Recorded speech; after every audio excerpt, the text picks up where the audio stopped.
Halo? Oh, oke. Selamat malam semuanya. Kembali lagi bersama gua Kak Ilham. Gua sebagai tenaga pengajar di Rin Education ini yang mengampu mata pelajaran informatika. Jadi salam kenal juga bagi yang baru nonton. Nah, dalam pertemuan minggu ini gua bakal ngajarin lo semua ya intinya tentang bagaimana berpikir komputasional dalam konteks kehidupan sehari-hari. Nah, jadi materi kali ini kita bakal menyinggung tentang masalah berpikir secara komputasional atau berpikir secara logis dalam kehidupan sehari-hari. Jadi yang namanya berpikir komputasional, kita belajar tentang bagaimana sih komputer itu berpikir. Karena yang namanya komputer sama kita tuh beda cara mikirnya. Oke, paham ya? Jadi kita langsung saja ke isi materi yang bakal gue sampaikan hari ini. Jadi seperti inilah isi materinya. Ada dari definisi awalnya tentang berpikir komputasional, kemudian dari berpikir komputasional itu ada beberapa tahapan-tahapan yang bisa lo lihat di sini. Ya, ada 4 tahapan pokoknya ya. Jadi intinya untuk minggu ini kita belajar tentang konsep dasarnya dulu dari si berpikir komputasional itu. Oke, kita langsung saja.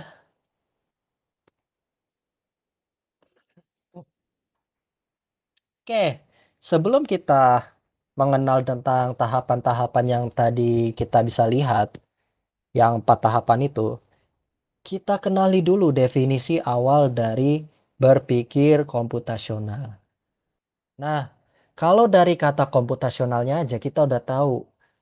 Ternyata kita tuh harus belajar tentang cara berpikir sekomputer atau berpikir secara komputasional atau berpikir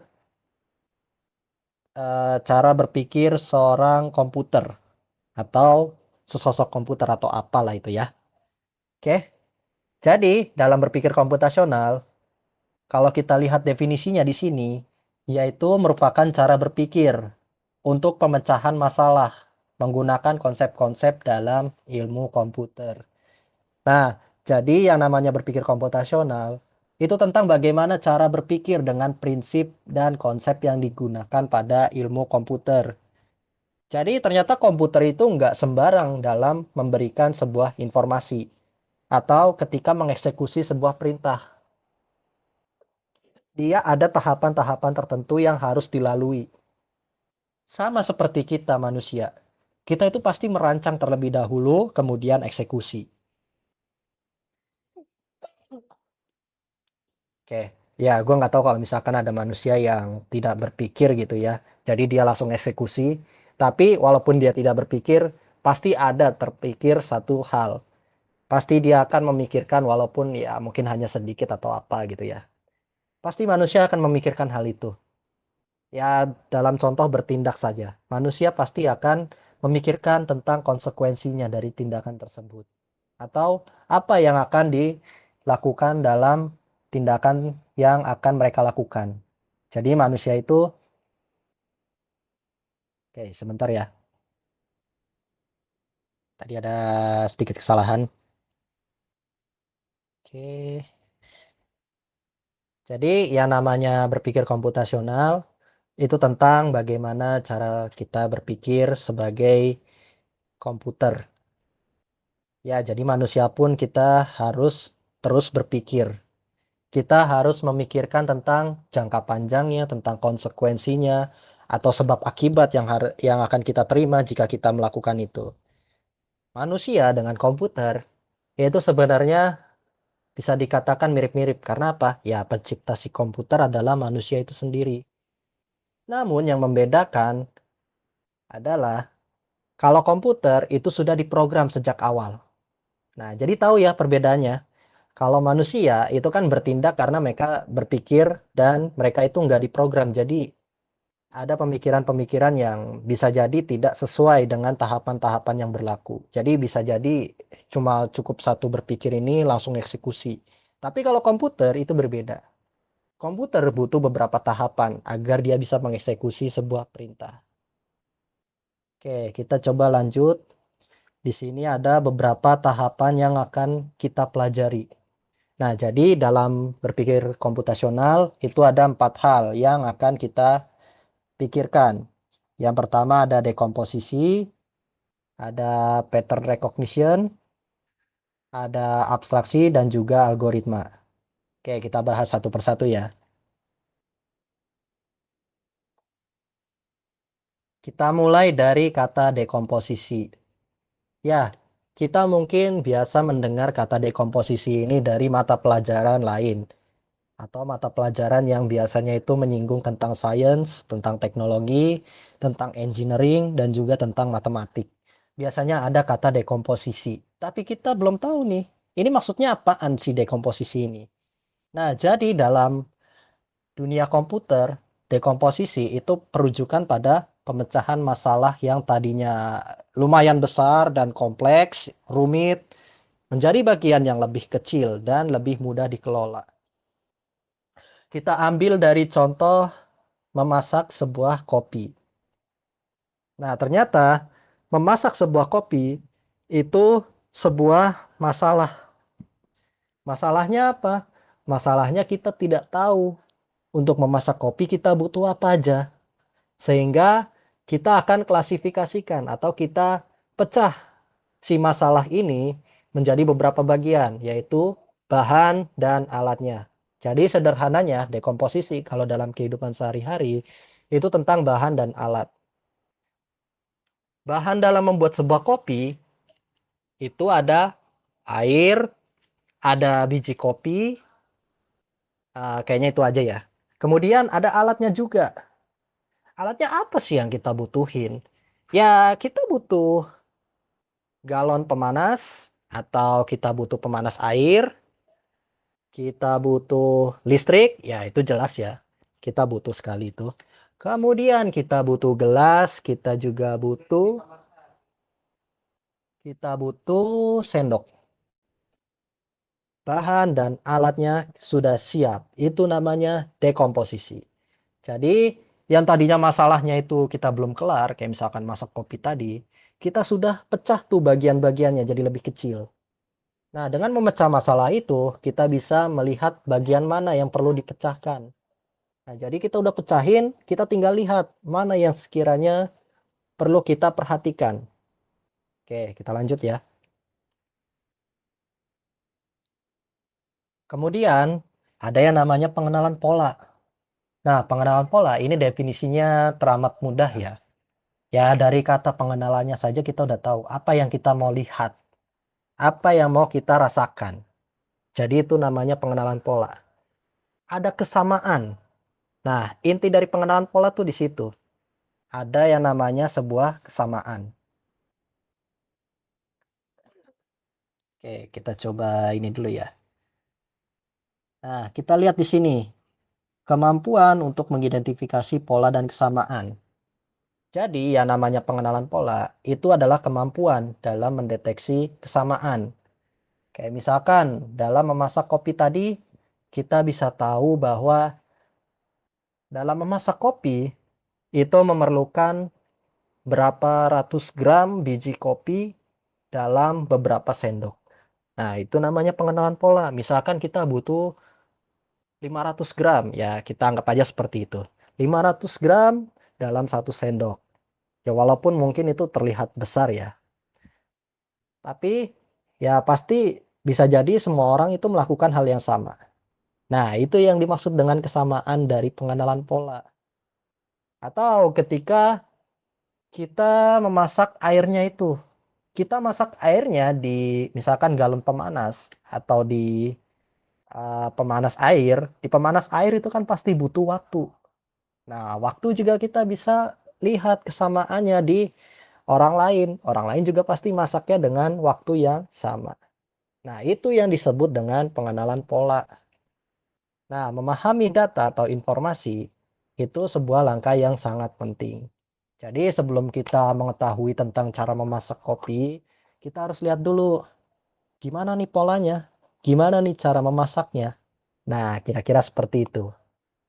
Oke, kita lanjut saja. Sebentar.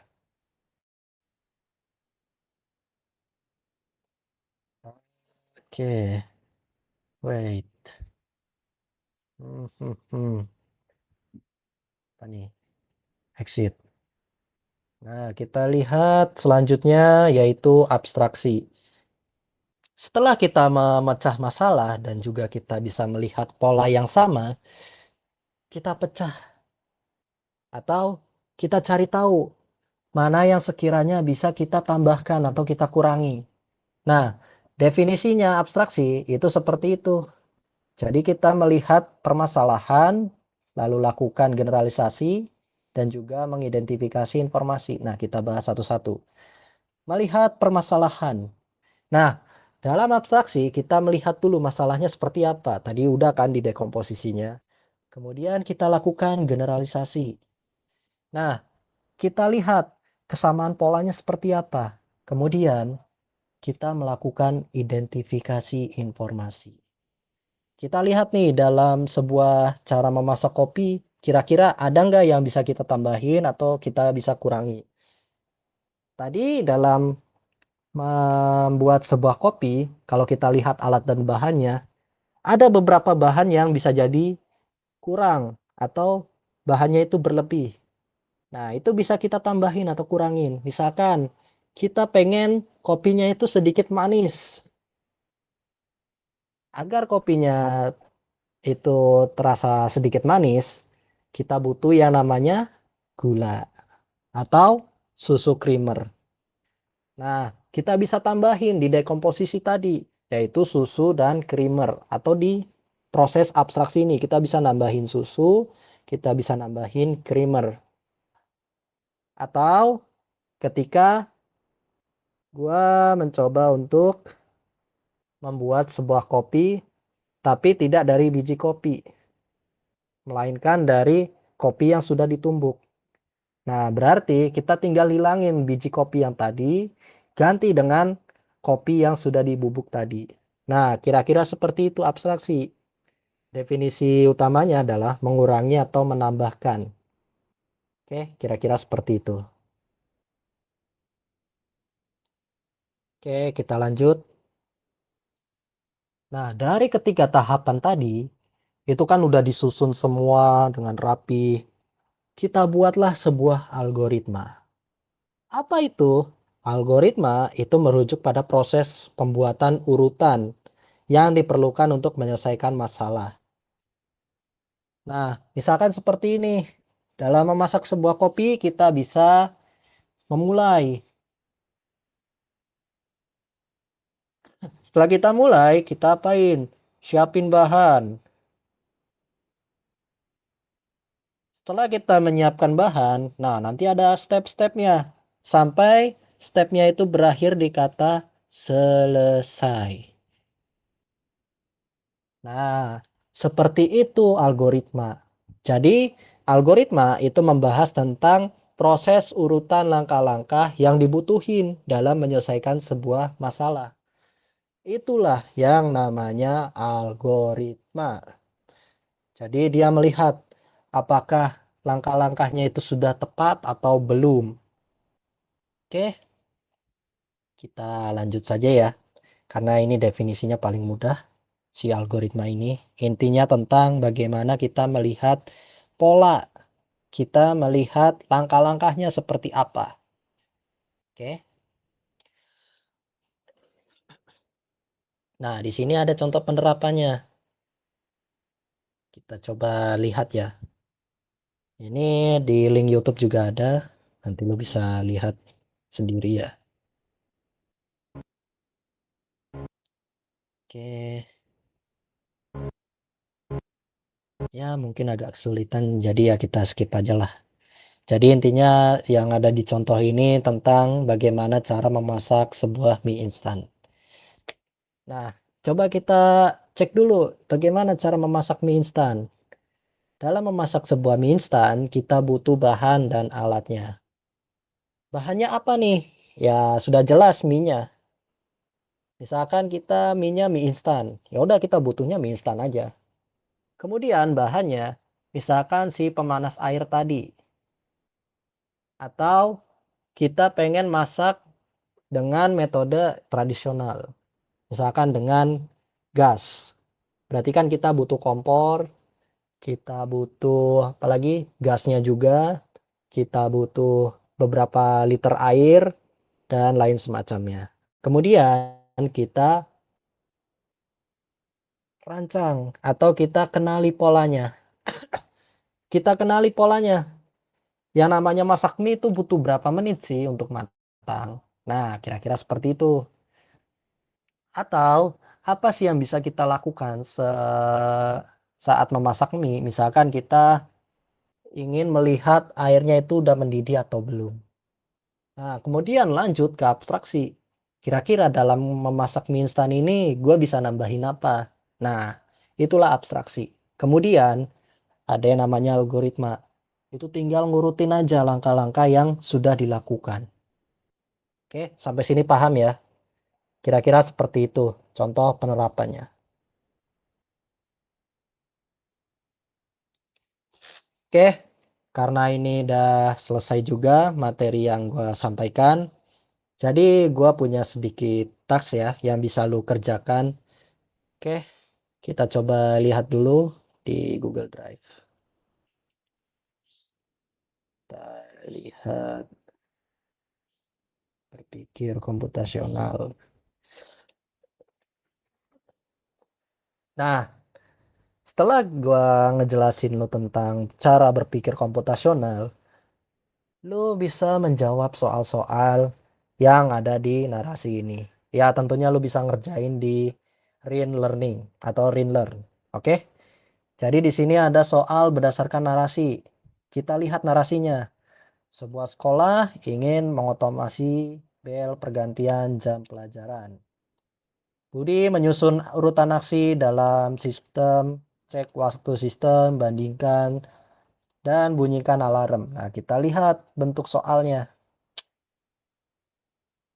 Nah, ini tuh kalau dari definisi yang gue jelasin, itu namanya pengenalan pola. Ini pola namanya. Oke, jadi paham ya. Kemudian kita lihat narasi selanjutnya. Setelah diimplementasikan, sistemnya berjalan katanya. Tapi belnya tetap berbunyi di hari Minggu dan tanggal merah. Nah, berarti kita bisa lihat di bagian abstraksinya. Berarti antara di abstraksi atau di pengenalan pola kita bisa lihat tuh kira-kira di mana masalahnya. Nah, di sini ada 3 soal aja ya.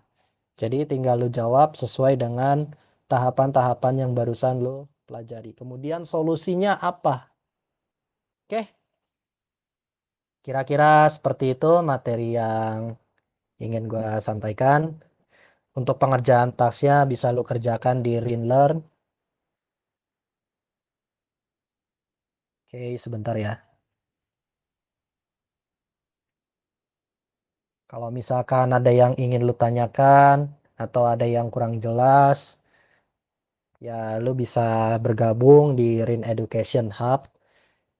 Jadi ya lu bisa masuk juga ke komunitas ini. Dengan lu masuk ke komunitas ini, lu bisa belajar banyak hal. Nggak hanya di mata pelajaran informatika saja, tapi ada mata pelajaran lain. Oke, jadi kira-kira seperti itu materi pertemuan pertama di minggu ini. Sorry kalau misalkan gua suaranya agak kurang sehat gitu ya. Ya mungkin lagi musim pandemi atau apa, pancaklik lah. Oke, terima kasih telah menemani gua dalam menyampaikan materi ini. Selamat malam, sampai berjumpa di minggu berikutnya. Terima kasih.